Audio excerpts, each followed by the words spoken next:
Yo les pido que por favor vayan conmigo a sus Biblias a Romanos capítulo 8. Romanos capítulo 8, y antes de leer los versículos 12 y 13, vamos a tener una vez más un tiempo de oración. Reconocemos la necesidad de la obra del Espíritu en nosotros para poder exponer su palabra en esta mañana y para que el Espíritu obre en todos ustedes que están mirando en sus hogares, que a pesar del medio no haya impedimento alguno para que la palabra de Dios llegue a sus corazones en el día de hoy. Vamos a orar. Padre nuestro, de nuevo, Señor, nosotros venimos delante de ti. Oh Padre, ciertamente nos identificamos con las palabras del salmista cuando decía que como el ciervo brama por las corrientes de las aguas, así clama por ti, oh Dios, el alma nuestra. Oh, cuánto anhelamos, Señor, volver a congregarnos como iglesia, como pueblo tuyo. Cuánto nos duele ver estos asientos vacíos, pero al mismo tiempo, Señor, cuán agradecidos estamos de ti, de que tú no nos has dejado solos, de que aunque esta pandemia nos tomó a nosotros por sorpresa, no te tomó por sorpresa a ti, Señor. Y tú le darás a tu pueblo la gracia que necesitamos para poder atravesar a través de este tiempo tan inusual, de este periodo de prueba. Oh Padre, y pronto, Señor, pronto, cuánto anhelamos que sea pronto, que podamos reunirnos como iglesia, como pueblo tuyo, para adorarte juntos a ti, elevar juntos nuestras voces. Oh bendito Rey, danos la alegría, danos el gozo, Señor, de poder congregarnos otra vez. Pero mientras tanto, Padre, usa estos medios para bendecir tu palabra, Señor. Quizás hay algunos que nos están mirando que todavía están muertos en sus delitos y pecados. Oh Dios, dale vida en esta mañana. Y al mismo tiempo, Padre, ayuda a los creyentes que están luchando, que estamos luchando con la ansiedad, con el temor, que estamos vulnerables. Ayúdanos a seguir peleando la buena batalla de la fe, con los ojos puestos en Jesús, porque te lo suplicamos en su nombre. Amén y amén. Romanos capítulo 8, versículos 12 al 13. Así que, hermanos, somos deudores, no a la carne para vivir conforme a la carne, porque si vivís conforme a la carne, habréis de morir. Mas si por el Espíritu hacéis morir las obras de la carne, viviréis. Todo cristiano verdadero anhela luchar eficazmente contra el pecado que todavía mora en nosotros, como hemos visto ya en el estudio de esta carta, sobre todo al considerar los capítulos 6 y 7 y lo que va del capítulo 8. Todos aquellos que han sido justificados, todos los que han sido declarados justos en el tribunal de Dios, solo por gracia, solo por Cristo y solo por medio de la fe, también han sido santificados. Todo creyente verdadero ha sido libertado del dominio del pecado y está siendo progresivamente transformado conforme a la imagen de Jesús. Pero lo cierto es que eso genera en nosotros un conflicto constante, porque quisiéramos batallar menos contra el pecado y tener más victoria. Quisiéramos batallar menos y quisiéramos tener más victoria en la lucha, sobre todo en días como estos, cuando podemos estar más vulnerables a ciertas tentaciones. Hay hermanos que han perdido sus trabajos. Tal vez están luchando con el temor, con la ansiedad, otros con el hastío de estar encerrados en casa y no tener la menor idea de cuándo terminará todo esto. Y me imagino a algunos en su casa pensando: pastor, lo que yo necesito en esta mañana es saber cómo luchar eficazmente esta guerra que se está librando en mi corazón. ¿Cómo yo puedo pelear apropiadamente, eficazmente? Mira, mi hermano, yo te entiendo porque es mi lucha también.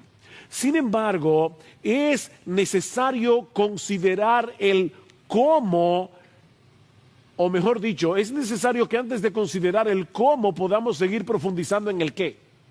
Y lo que quiero decir, en otras palabras, es que antes de saber cómo podemos luchar contra el pecado que todavía permanece en nosotros para seguir avanzando en santidad, es extremadamente importante que entendamos cada vez mejor nuestra nueva identidad en Cristo. Y eso es precisamente lo que hace Pablo en su carta a los romanos. Si tú lees con cuidado los primeros 11 capítulos de la carta, que por todos suman unos 315 versículos, te vas a dar cuenta que solo hay allí 6 imperativos, 6 exhortaciones en los primeros 11 capítulos de la carta. Es decir, 309 versículos dedicados a explicarnos el cómo, dedicados a explicarnos nuestra nueva identidad en Cristo. Y solo 6 versículos dándonos exhortaciones acerca de cómo debemos vivir nuestra nueva vida en Cristo. Pablo sabía que el árbol de la obediencia solo puede crecer apropiadamente en el terreno de la gracia de Dios en Cristo. Yo voy a repetir eso otra vez. El árbol de la obediencia solo puede crecer apropiadamente cuando está enraizado en el terreno de la gracia de Dios en Cristo. De lo contrario, corremos el peligro de caer en la trampa del legalismo en nuestro deseo genuino de querer crecer en santidad. Lo que Dios ha hecho por nosotros de pura gracia es lo que hace posible nuestro crecimiento en gracia. Su obrar viene primero, nuestro obrar viene después. Es por eso que a partir del capítulo 12 de la carta a los Romanos, luego de haber explicado el Evangelio con todo lujo de detalles, encontramos tantas exhortaciones a vivir a la altura de lo que somos como cristianos. Para que tengan una idea, yo les acabo de decir que en los primeros 11 capítulos de la carta solo hay 6 exhortaciones. En el capítulo 2 ya hay 20 exhortaciones, 20 imperativos, y así en el resto de la carta. Mis hermanos, ¿qué nos está diciendo Pablo aquí? Que debemos conocer primero nuestra nueva identidad en Cristo para que luego podamos vivir en consecuencia. La semana pasada veíamos que todos los cristianos, óyeme bien, todos los cristianos, sin excepción, somos espirituales. No importa si tienen 5 meses en la fe o si tienen 20 años en la fe, todo verdadero cristiano es espiritual en el sentido de que todos hemos sido regenerados por el Espíritu Santo y en todos nosotros ahora habita el Espíritu Santo. Todos los cristianos son templo del Espíritu de Dios, de manera que tenemos nuevos recursos, tenemos nuevas motivaciones que antes no teníamos para obedecer a Dios y seguir creciendo en santidad. No por una motivación legalista, sino por una motivación evangélica. Y eso es precisamente lo que vamos a considerar en esta mañana al estudiar los versículos 12 y 13. Mi plan original era llegar hasta el versículo 17 en la mañana de hoy, pero a medida que avanzaba en la preparación de este mensaje, vino a ser evidente que iba a tener que concentrarme únicamente en estos 2 versículos, de los cuales aprendemos 2 cosas. Podemos derivar 2 enseñanzas. La primera es que los cristianos debemos ser coherentes con la obra que ya Dios hizo a nuestro favor en Cristo. Los cristianos debemos ser coherentes. Nota una vez más cómo comienza el versículo 12. Así que, hermanos, somos deudores, no a la carne para vivir conforme a la carne, porque si vivís conforme a la carne, habréis de morir. Aunque en este texto no hay una exhortación explícita, lo que Pablo nos está diciendo aquí es que debemos ser coherentes con la obra que ya Dios hizo a nuestro favor si somos cristianos, a través de la persona y la obra de Cristo. De ahí el así que con que Pablo introduce esta declaración. Y es como si Pablo nos estuviera diciendo, ya que no hay ninguna condenación para aquellos que están en Cristo Jesús, ya que el Espíritu Santo nos libertó de la esclavitud del pecado, ya que Él habita en nosotros para hacer posible nuestra obediencia a Dios, ya que ahora disfrutamos de la vida y de la paz de Dios, y ya que al final de los tiempos el Dios Trino resucitará nuestros cuerpos mortales para vivir eternamente en cuerpo y alma en la presencia de Dios. Por todo eso, ustedes no tienen deuda alguna con el pecado para vivir como antes vivían cuando estaban en la carne. Nuestra obligación no es con no es con la carne, es con el Espíritu. Esa es básicamente la idea. Así que ustedes no tienen una deuda con la carne, ustedes tienen una obligación con el Espíritu. Y no olviden que Pablo se refiere a la carne aquí, no a la piel que recubre nuestros huesos y nuestros músculos. Pablo está hablando aquí de ese principio pecaminoso que domina a los incrédulos y que aún reside en el cristiano como un enemigo permanente que pone resistencia a nuestra obediencia a Dios. Los cristianos no somos carnales, como hemos visto ya, porque ahora el pecado ya dejó de ser nuestro rey, pero mis hermanos, todavía hay carnalidad en nosotros, una carnalidad con la que tenemos que luchar día tras día. El pecado todavía permanece en nosotros, y no como un volcán desactivado. No. Es como un enemigo que se introduce sigilosamente, astutamente en nuestros deseos y ambiciones con el propósito de llevarnos de nuevo al terreno de la obediencia. Mis hermanos, el pecado es muy astuto como para revelar de entrada sus verdaderas intenciones.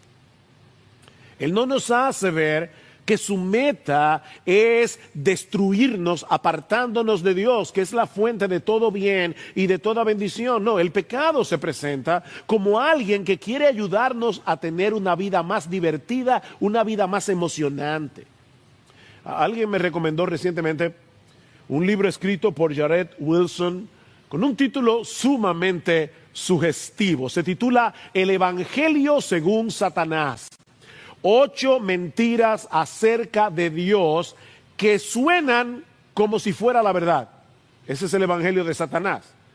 Mis hermanos, el diablo tiene su evangelio, que no es otra cosa que una distorsión del verdadero evangelio. No olvides que dice en 2 Corintios capítulo 11 que el diablo se disfraza como un ángel de luz. Pensemos por un momento en un creyente que está siendo tentado a cometer adulterio. Si pudiéramos hacer una lista de los beneficios de engañar a nuestras esposas, según la lógica del diablo, los beneficios del evangelio diabólico. Recuerden que la palabra evangelio es una buena noticia. Bueno, ¿cuál es la buena noticia? La buena noticia, entre comillas, que el diablo le presenta a un creyente para cometer adulterio, según la lógica retorcida de Satanás.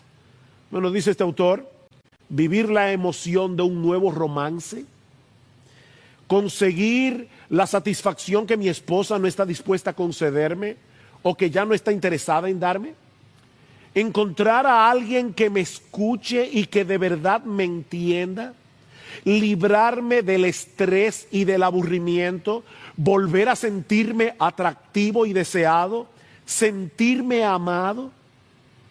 Tal vez esta persona no se arroje de inmediato en los brazos de otra mujer, pero comienza a considerar la posibilidad de un romance, comienza a disfrutar el flirteo, Todavía él no se cree capaz de desobedecer a Dios, él no se cree capaz de romper sus votos matrimoniales, pero poco a poco se va enredando en esta relación hasta que un día se encuentra ya inmerso en una relación adúltera. Y mis hermanos, ningún cristiano es inmune de caer en este pecado o en cualquier otro. Mira el ejemplo de David. A menos que se aplique cada día la lógica del Evangelio para contrarrestar la irracionalidad retorcida del pecado, que muchas veces nos parece más lógica que la lógica de Dios. Y eso es precisamente lo que Pablo nos está llevando a hacer en este pasaje. Él nos está ayudando a pensar correctamente, haciéndonos ver que nosotros somos deudores, pero no a la carne, para vivir conforme a la carne. No tenemos ninguna deuda con el pecado que todavía mora en nosotros. No tenemos una sola razón para hacerle caso. Mi hermano, recuerda lo que el pecado produjo en ti cuando todavía estabas bajo su control y cómo te hubiera destruido si Dios no hubiera intervenido rescatándote de esa esclavitud. Alguien ha dicho que el pecado está tratando de destruirte desde el día que naciste. El pecado está tratando de destruirte desde el día que naciste. La pregunta es, ¿por qué te vas a unir con las fuerzas del enemigo y pagarle para tu propia destrucción? Eso es lo que Pablo está diciendo. ¿Cómo le vas a pagar al pecado para que siga armándose contra ti y destruirte, cediéndote a los impulsos pecaminosos de tu carne? Si alguna deuda de gratitud tenemos es con el Dios Trino, que nos atrajo con cuerdas de amor a la cruz del Calvario. Ese Dios que nos unió en Cristo para que su justicia fuera su justicia. Ese Dios que envió la morada del Espíritu, nos hizo morada del Espíritu para que el pecado no pueda dominarnos a su antojo nunca más. Eso es básicamente lo que Pablo está diciendo. Aquí es el mismo razonamiento que encontramos en el capítulo 6 de Romanos, que estudiamos hace varias semanas atrás. Pablo les dice a los romanos, ¿recuerdan cuando ustedes eran esclavos del pecado? ¿Ustedes recuerdan eso?, pregunta Pablo. ¿Qué fruto teníais de aquellas cosas de las cuales ahora os avergonzáis? Porque el fin de ellas es muerte, dice Pablo, mas ahora que habéis sido libertados del pecado, ya fuisteis libertados del pecado y hechos siervos de Dios. Escuchen bien, tenéis por vuestro fruto la santificación y como fin la vida eterna. ¿Cuál es la meta del pecado? Destruirte. ¿Cuál es la meta de Dios? Darte vida. Porque la paga del pecado es muerte, dice Pablo, mas la dádiva de Dios es vida eterna en Cristo Jesús, Señor nuestro. Debemos ser coherentes con la obra que ya Dios hizo a nuestro favor, si somos cristianos, a través de la persona y de la obra de nuestro bendito Señor y Salvador Jesucristo. En vez de darnos el miserable salario que merecíamos por nuestros pecados, el Señor nos regaló, es una dádiva de Dios, la vida eterna a través de la muerte de su Hijo. Consecuentemente, dice Pablo, ahora tenemos como fruto la santificación y como fin la vida eterna. Esa es la lógica del Evangelio.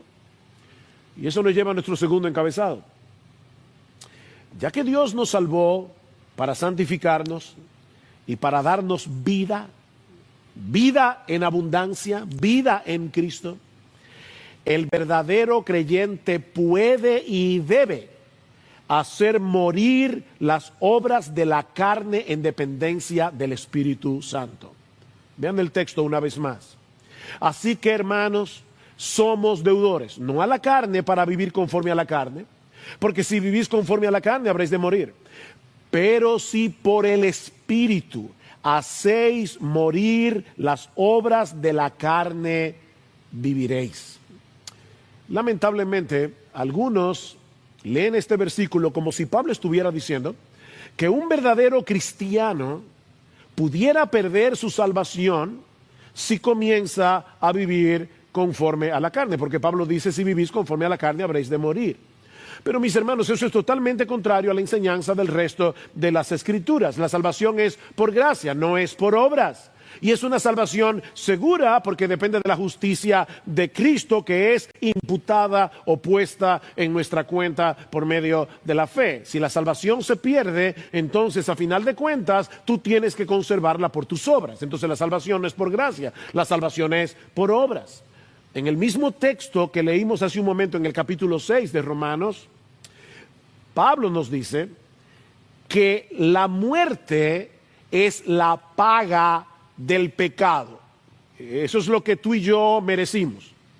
Pero la vida eterna no es meritoria. La vida eterna es una dádiva de Dios, dice Pablo, un regalo que Él nos otorga de pura gracia, gratuitamente en Cristo. Sin embargo,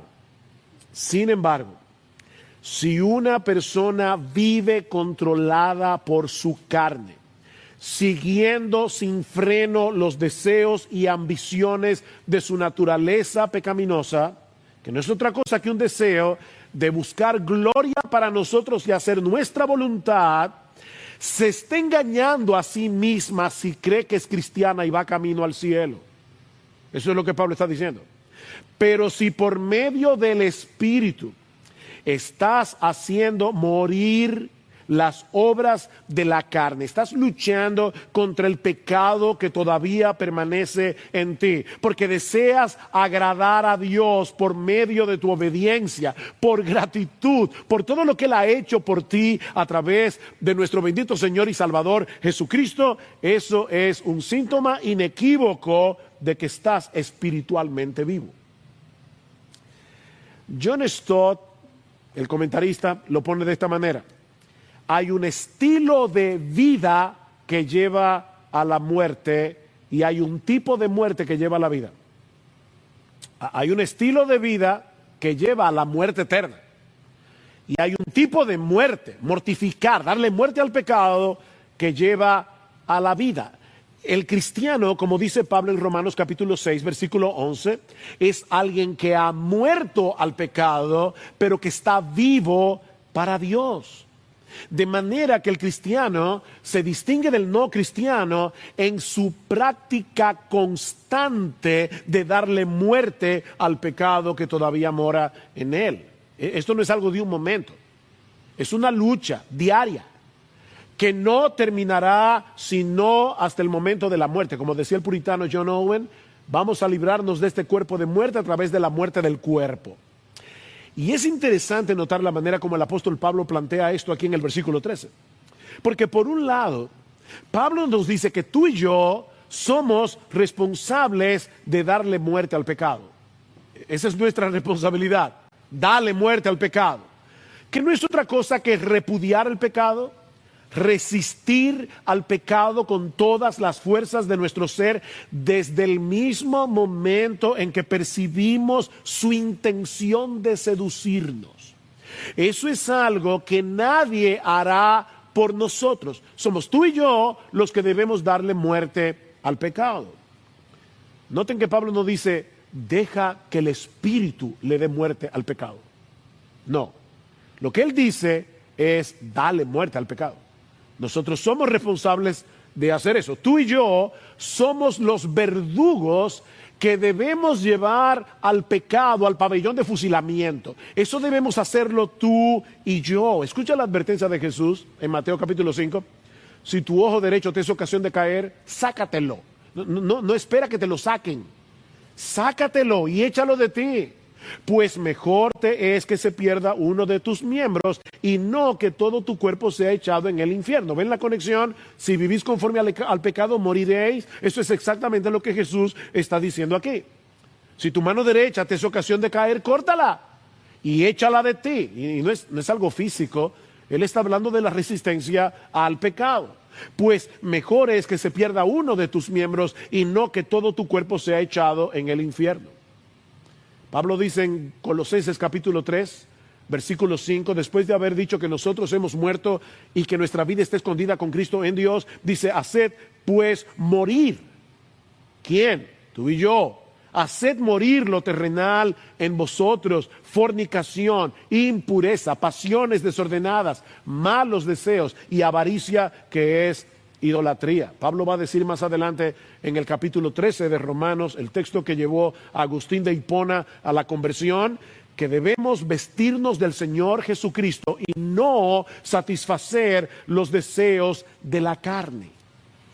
Mi hermano, mi hermana, todo lo que se opone a buscar la gloria de Dios, todo lo que se opone a obedecer los mandamientos de Dios, son deseos de la carne y por lo tanto no deben ser satisfechos. Es exactamente lo mismo que dice el apóstol Pedro en su primera carta, primera de Pedro capítulo 2, versículo 11. Amados, yo os ruego como extranjeros y peregrinos que os abstengáis de los deseos carnales que batallan contra el alma. Eso es algo que debemos hacer tú y yo.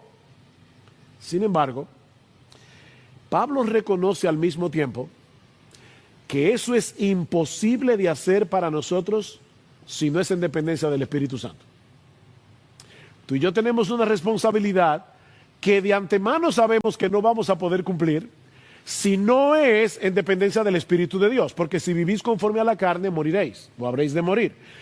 Pero si por el Espíritu hacéis morir las obras de la carne, viviréis. Es por la obra regeneradora y santificadora del Espíritu que fuimos libertados del poder del pecado.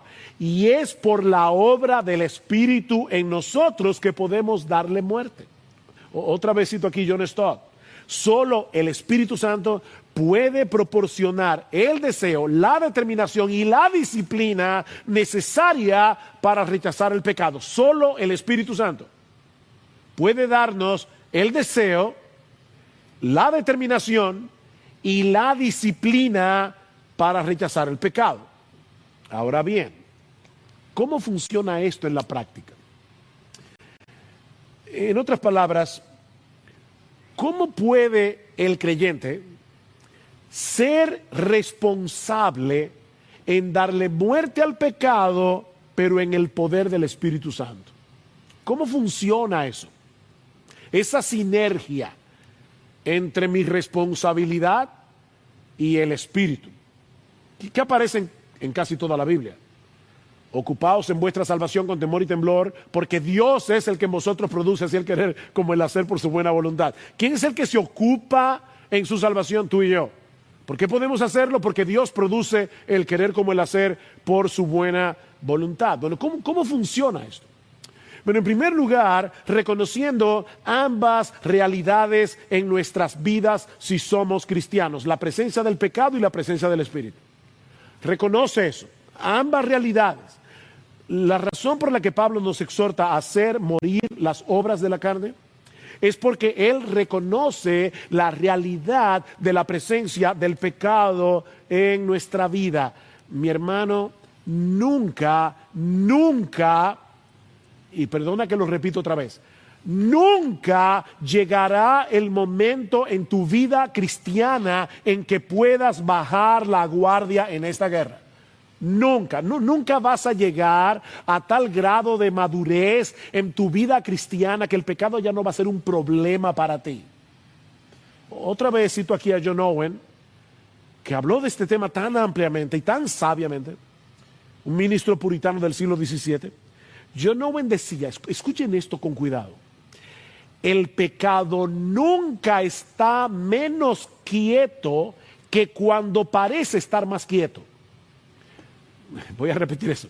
El pecado nunca está menos quieto que cuando parece estar más quieto. Y sus aguas son más profundas cuando parecen más mansas. Lo que él está tratando de advertir es que el creyente que se siente satisfecho con su vida espiritual, que no está percibiendo la guerra del pecado contra él, está en peligro. Está en peligro. No está consciente de la maldad que hay en su propio corazón. Y va a terminar bajando la guardia tarde o temprano en su lucha contra el pecado. Así que, mi hermano, nunca olvides que el pecado continúa residiendo en ti. Pero tampoco olvides que el Espíritu Santo ha venido a ser morada en ti si eres cristiano. En el versículo 9 que estudiamos la semana pasada, Pablo dice claramente, si alguno no tiene el Espíritu de Cristo, el tal no es de él.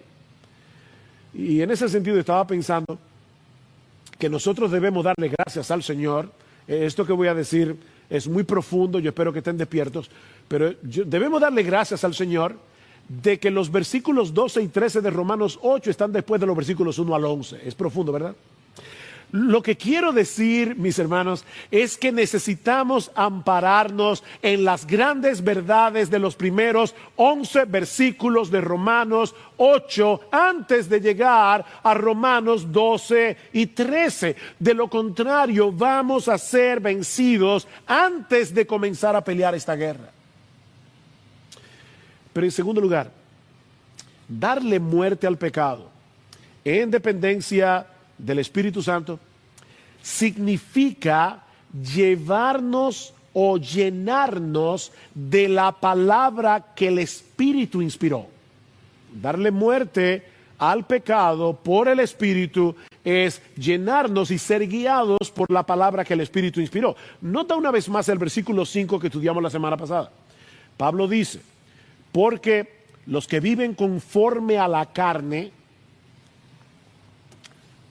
ponen la mente en las cosas de la carne, pero los que viven conforme al Espíritu, debemos suplir ahí, ponen la mente, fijan su mente en las cosas del Espíritu. La pregunta es, ¿y qué son esas cosas del Espíritu a las que Pablo se refiere aquí? Bueno, por el contexto y por otros pasajes de las Escrituras, Pablo está hablando de la obra de salvación que él está describiendo en este mismo capítulo. En ese sentido, Pablo usa esa misma expresión en el capítulo 2 de Primera a los Corintios, hablando del plan de salvación que se revela en el Evangelio. Y yo lamento que muchos entienden este texto como si Pablo estuviera hablando del cielo. No, yo creo que Pablo está hablando de la revelación de Dios. Pablo dice, citando Isaías capítulo 64, versículo 4, cosas que ojo no vio, ahí está la palabra cosas otra vez, cosas que ojo no vio, ni oído oyó, ni han subido en corazón de hombre, son las que Dios ha preparado en el plan de redención para los que le aman. Pero Dios nos las reveló a nosotros por su Espíritu. Aquí está la revelación. Porque el Espíritu todo lo escudriña aún lo profundo de Dios. Y más adelante, en el versículo 14, y aquí sí claramente hablando de la revelación de Dios, Pablo dice que el hombre natural, escuchen esta frase, no percibe las cosas que son del Espíritu. ¿Ven ahí la frase? Ponen la mente en las cosas del Espíritu. Bueno, Pablo dice, el hombre natural no percibe las cosas que son del Espíritu, porque para él son locura y no las puede entender porque se han de discernir espiritualmente. Bueno, cuando Pablo dice, pon tu mente en las cosas del Espíritu, lo que Pablo nos está diciendo es, recuerda constantemente lo que Dios te ha revelado en su palabra acerca de la salvación en Cristo. Recuerda constantemente las bendiciones que Él te ha dado de pura gracia para que puedas matar ese pecado que procura impedirte disfrutar de esas bendiciones. ¿Ves el punto? Perdón. ¿Tú recuerdas la armadura del creyente que Pablo describe en Efesios capítulo 6? Hay una sola pieza en toda esa armadura que es ofensiva. ¿Cuál es? La espada. Dice Pablo, sobre todas las cosas tomad el yelmo de la salvación, protégete la cabeza con el yelmo de la salvación y toma la espada del Espíritu que es la palabra de Dios. Esa es la única parte ofensiva de la armadura que precisamente se usa para matar. ¿Para matar el qué? Tu pecado. Para matar tu pecado. De manera que si tú quieres matar el pecado que mora en ti en dependencia del Espíritu Santo, debes usar la espada del Espíritu que es la palabra de Dios. ¿Sabes por qué? Porque solo la palabra puede penetrar en los rincones más oscuros de nuestras almas para desenmascarar el pecado que se esconde detrás de nuestras ambiciones, detrás de nuestros deseos, detrás de nuestras aspiraciones.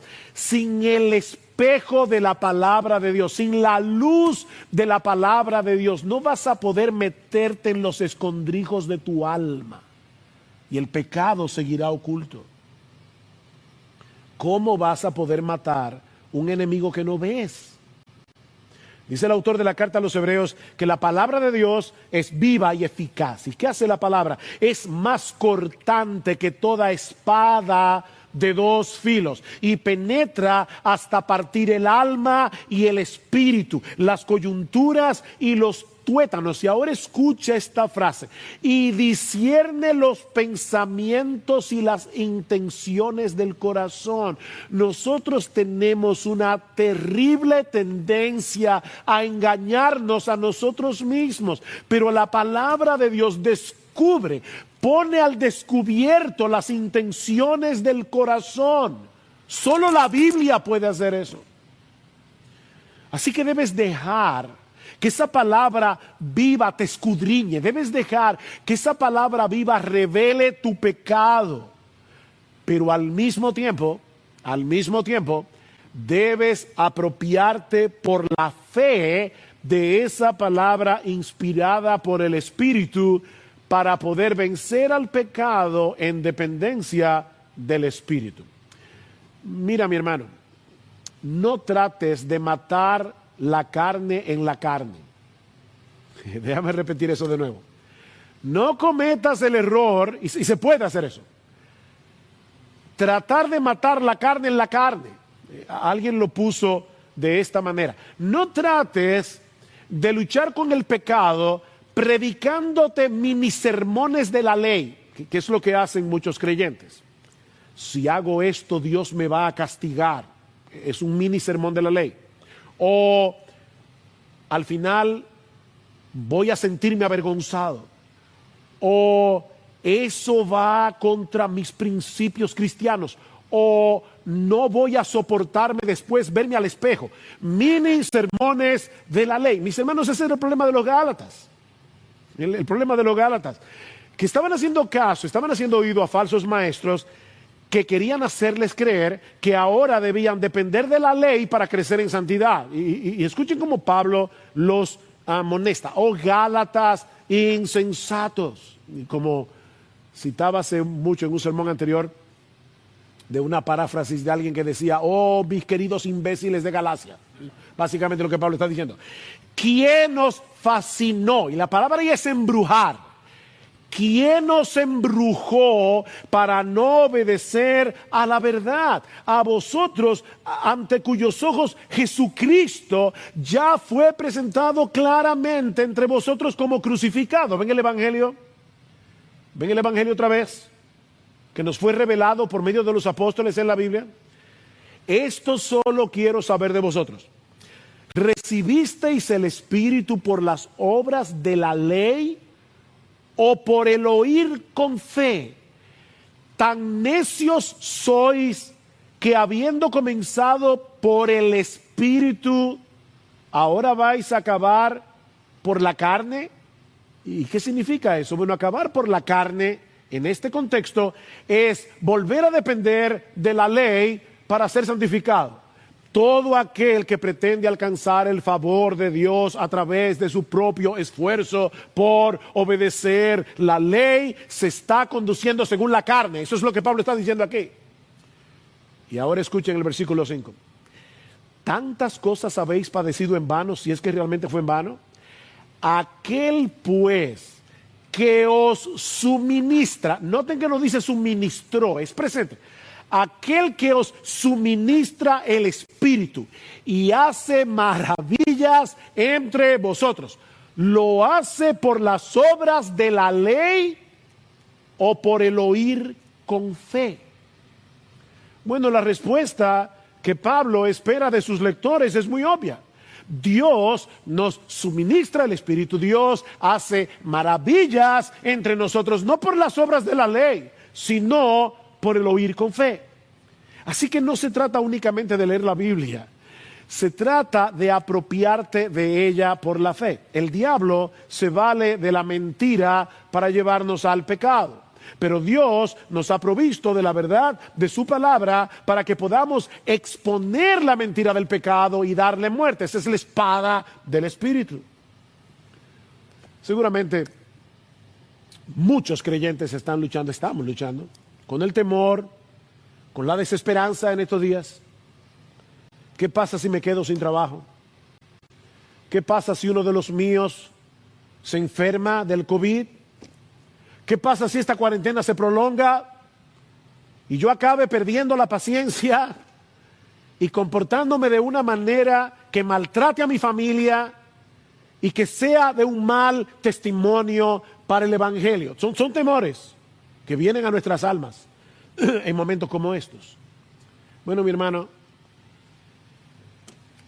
lo que te estoy diciendo es, aférrate a la palabra de Dios. Aférrate a lo que Dios nos ha revelado en su palabra. Créelo por fe, créelo. Sabemos por la Escritura que nuestro Dios es bueno, que para siempre es su misericordia. Sabemos que Él es soberano, que Él está en control. Sabemos que todas las cosas obran para bien, todas las cosas obran para bien, para aquellos que han sido llamados conforme a un propósito muy particular, y es conformarnos a la imagen de su Hijo. Y Él usa las pruebas, Él usa las aflicciones para hacer eso. Mira, si en medio de esta cuarentena nos sentimos exhaustos, física, emocional, espiritualmente, eso no elimina la realidad de lo que nosotros sabemos de las Escrituras. Nosotros sabemos que las misericordias del Señor jamás terminan. Eso no depende de cómo tú te sientas. Eso depende de la fidelidad de Dios. Las misericordias del Señor jamás terminan, pues nunca fallan sus bondades. Nuevas son cada mañana. No importa cuánto dure esta cuarentena, no importa cuánto dure esta pandemia, las misericordias del Señor seguirán renovándose cada mañana, porque grande es su fidelidad. Nosotros sabemos que si bien somos débiles, nos cansamos, perdemos a veces el deseo de levantarnos por la mañana, nuestro Dios no desfallece, ni se fatiga con cansancio. Él da esfuerzo al cansado, Él multiplica las fuerzas del que no tiene ninguna. Si ahora yo te pregunto, ¿tú crees eso? ¿Tú crees eso? Porque es por medio de la fe en lo que Dios nos ha dicho en su palabra que el Espíritu Santo obra en nosotros. El Espíritu Santo no anula tu capacidad de razonar. ¿Ves? Él no te santifica sin tomarte a ti en cuenta. Él lo hace a través de ti. Y lo que Pablo está diciendo es, deja que el Espíritu de Dios obre en tu vida, confiando tú, no en tus sentimientos, no en las circunstancias, sino confiando en su palabra. Es como un bote. La labor tuya y mía es, por la fe, levanta las velas y deja que el viento sople. Pero eres tú que tienes que levantar la vela confiando en el Señor.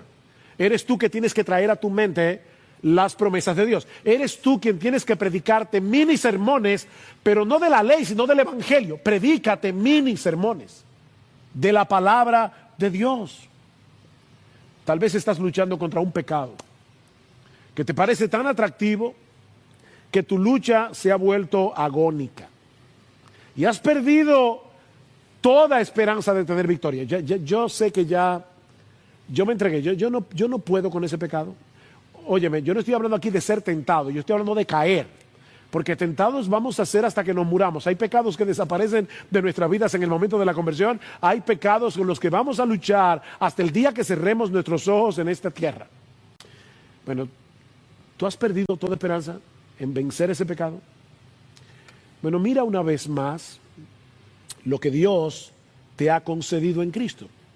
Alimenta tu corazón de gratitud al ver en su palabra lo que Él ha hecho, hace y hará a favor de su pueblo gratuitamente por gracia. Y sobre todas las cosas vuelve Vuelve a mirar en su palabra la gloria y hermosura, el valor supremo de nuestro gran Dios y Salvador Jesucristo, porque es contemplando el brillo de su gloria que somos transformados de gloria en gloria en la misma imagen como por el Espíritu del Señor. El Espíritu nos transforma, nos ayuda a lidiar con el pecado que nos hace muy diferentes a Jesús a través de su palabra.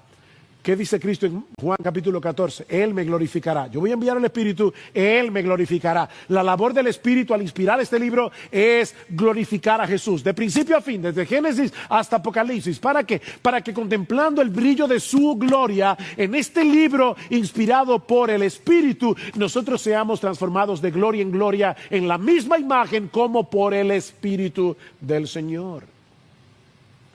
Solo podemos pelear esta batalla en el poder del Espíritu Santo. Y eso no es otra cosa que descansar por fe en lo que Él nos ha revelado en su palabra. ¿Te sientes agotado? ¿Exhausto? Ya no puedes más. Pero déjame contarte una historia. Y con esta historia concluyo. Es la historia del paralítico en el estanque de Betesda. Juan capítulo 5. Llevaba 38 años en esa condición. Y Cristo viene y le pregunta, ¿tú quieres ser sano? Esa es una pregunta extraña. Si alguien hubiera estado ahí diría, pero claro que quiere ser sano.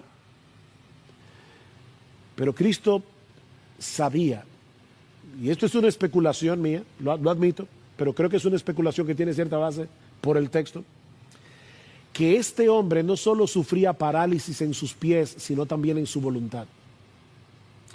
Él no solo estaba paralizado de sus pies, estaba paralizado en su voluntad. ¿Tú quieres ser sano? Después de 38 años en esa condición, probablemente este hombre habría perdido toda esperanza. Pero entonces Cristo le dice, y aquí viene la parte fantástica de esta historia, levántate, toma tu camilla y anda. Por supuesto, lo que Jesús le está pidiendo era imposible. Él no podía hacer eso, él no tenía la capacidad de hacer lo que Jesús le está mandando a hacer, como tú y yo no tenemos capacidad en nuestras propias fuerzas de luchar contra el pecado. Pero aún así, él decidió levantarse confiando en las palabras de Jesús. ¿Y sabes qué pasó? Quedó completamente sano de su parálisis. Mi hermano, ¿tú quieres matar el pecado que mora en ti? ¿Tú quieres matar el pecado? Porque de no ser así, tú no eres cristiano y vas camino al infierno. Eso es lo que Pablo dice aquí. Si vivís conforme a la carne, habréis de morir. Y está hablando de la muerte eterna en el infierno. Si tú no quieres matar el pecado, si tú quieres seguir regodeándote en tu pecado, si tú amas tu pecado más de lo que amas a Dios, no te engañes a ti mismo, tú no eres cristiano. Tú no eres cristiano. Tú necesitas venir a Cristo en arrepentimiento y fe, confiando únicamente en Él, confiando únicamente en su obra de redención para el perdón de sus pecados y para obtener de pura gracia el don de la vida eterna en Cristo. Pero si tú eres cristiano, si en el fondo de tu corazón tú anhelas agradar a Dios, es una guerra, es una lucha, tú anhelas agradar a Dios por medio de tu obediencia, movido por la gratitud de su obra en Cristo, mi hermano, levántate en el poder del Espíritu Santo, confiando en su palabra, y dale muerte al pecado que mora en ti. Resista al pecado que mora en ti. Y cuando seas vencido por alguna tentación, porque vas a ser vencido, vuelve al trono de la gracia y arrepiéntete de haber ofendido a tu Señor. No es que perdiste la salvación y ahora la estás ganando de nuevo. No, tú eres el hijo que ha ofendido a su padre y vienes a Él a renovar tu relación de amor con Él. Vuelve al trono de la gracia, arrepiéntete arrepiéntete de haber ofendido a tu Señor, confiando en que si confesamos nuestros pecados, Él es fiel y justo para perdonar nuestros pecados y limpiarnos de toda maldad. Y vuelve al campo de batalla para seguir peleando, sabiendo que estamos del lado del vencedor y que algún día esta guerra terminará para siempre cuando estemos en la bendita presencia de nuestro Dios, contemplando y deleitándonos en su gloria.